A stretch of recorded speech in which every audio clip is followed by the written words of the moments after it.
Hello everyone, I'm Justina Perez and I welcome you all to a discussion of 20 GK questions from CAT perspective.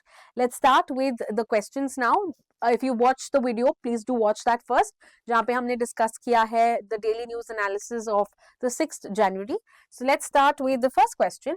Who is the president of Venezuela recently captured by the US forces? So we have seen कि US ने capture किया है the president of Venezuela जो है Nicholas मड्यूरो और उनकी first lady और उनकी वाइफ सिसिलिया फ्लोरेस, राइट. सो यहाँ पे आंसर है ऑप्शन सी. Question number 2. यहाँ पे पूछा है कि जो Maduro and Cilia Flores they were taken to the US board with which vessel? So the name of the vessel is asked, which is USS Iwo Jima. ये है vessel का नाम. Option C is the correct answer. Question number 3. कौन से unit या कौन सा forces ने ये कैप्चर ऑफ मड्यूरो किया था, यानी वेनेजुएलियन प्रेसिडेंट को किस फोर्स ने यूएस फोर्स ने कैप्चर किया था? तो इसका नाम है the delta force. This is option B. Okay, let's proceed to question number 4. Who became the interim president of Venezuela after Maduro's capture? Then the answer is the vice president जो है Delcy Rodriguez. तो इसका answer है option सी. Question number 5.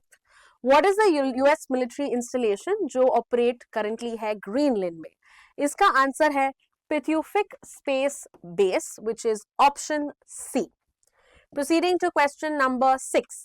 Greenland Island जो है, it is an autonomous province of which country?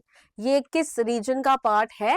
The answer is Denmark. However, remember ये North American continent का part है. Okay, तो अगर location wise कहें, it is on top of Canada, right? And it's a very strategic place because यहाँ पे हम देखते हैं कि rare earth metals, minerals मिलते हैं. We also see that it is for Arctic militarization जो कर रहा है Russia and China. इसके लिए ये एक जगह बहुत ही significant है.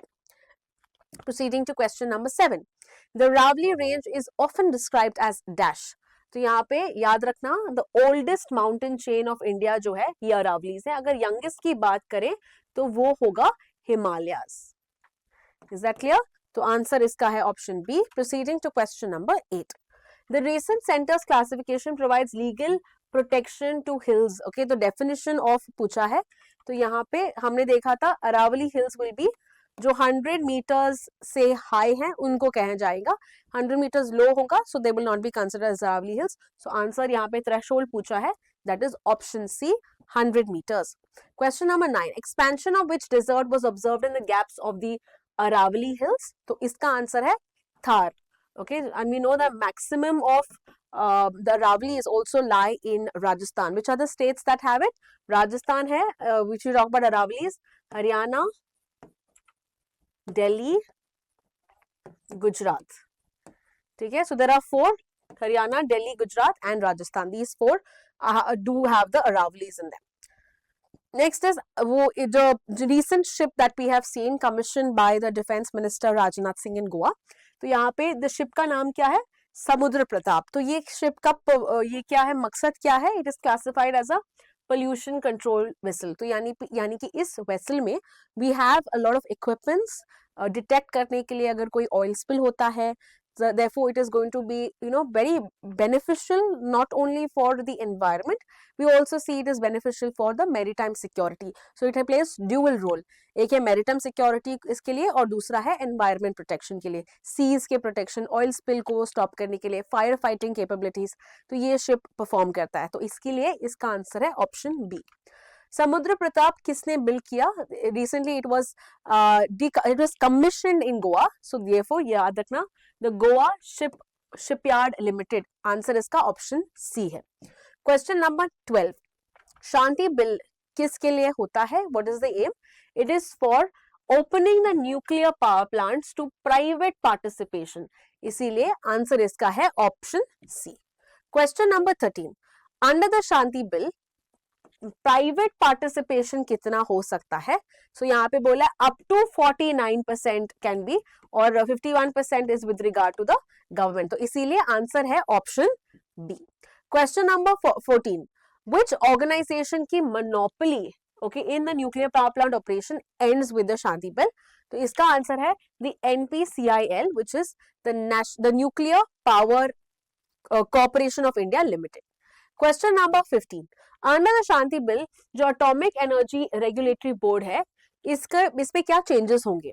Here we'll see that earlier ये प्रेसिडेंशियल ऑर्डर से एस्टैब्लिश हुआ था, प्रेसिडेंशियल ऑर्डर से एस्टैब्लिश हुआ था 1980s में, बट उसके बाद हम देखेंगे इसको स्टैट्यूटरी स्टेटस दिया जाएगा और it will be answerable again to the parliament.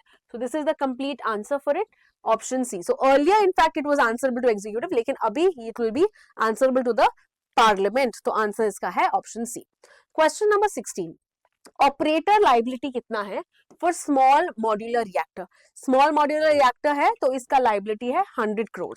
What if it's a large nuclear power plant? Large nuclear power plant यानी 3600 से ज्यादा अगर इसका पावर कैपेसिटी है तो कितना पे करना पड़ेगा? What will be the liability? 3000 crore rupees, 3000 crore. And if it is with regard to medium one, then it is about 1000 crore.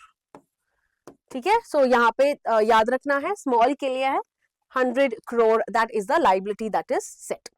Question number 17, which of the following is completely removed under the Shanti Bill? यहाँ पे एक liability हटाई गई है and किसकी liability है? Supplier liability. Now earlier act में 1962 act की अगर हम बात करें या 2010 एक्ट की बात करें, लाइबिलिटी सप्लायर्स पे भी दी गई थी, इसीलिए यूएस कंपनीज, फ्रांस की कंपनीज यहाँ पे इन्वेस्ट नहीं करती थी. बट ये लाइबिलिटी जो है यानी जो हमको मटेरियल, डिफेंस मटेरियल दे रहा है, न्यूक्लियर मटेरियल दे रहा है, उन पे लाइबिलिटी नहीं होगी. बट जो ऑपरेटर लाइबिलिटी है, जो गवर्नमेंट पे है, इन पे ऑफकोर्स अभी भी होगी. सो इसीलिए आंसर इसका है option C. Question number 18, the nuclear energy mission जो है कितना फंडिंग है, कितना इसका कॉर्पस है? तो क्या देखा था हमने? 20,000 करोड़ का कॉर्पस है, इसीलिए होगा option D as the answer. India's nuclear power plant is largely based on utilizing which resource? यानी इंडिया में ये सबसे ज्यादा रिसोर्स पाया जाता है and which is that? Thorium. तो हमको लगता है कि यूरेनियम होगा, बट याद रखना uranium is of course used, but uranium is not where we have the reserves, हमको ये इंपोर्ट करना पड़ता है, right?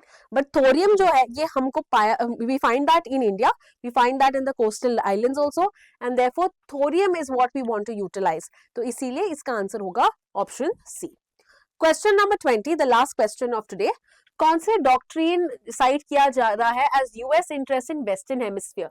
So we talked about this as an 1823 doctrine that was created by somebody called as James Monroe. तो इसीलिए इसका answer है option C, the Monroe doctrine, जो चाहता है कि यूरोपियन इन्फ्लुएंस ना हो in the western region and यहाँ पे यूएस के इन्फ्लुएंस यहाँ पे इंक्रीज हो.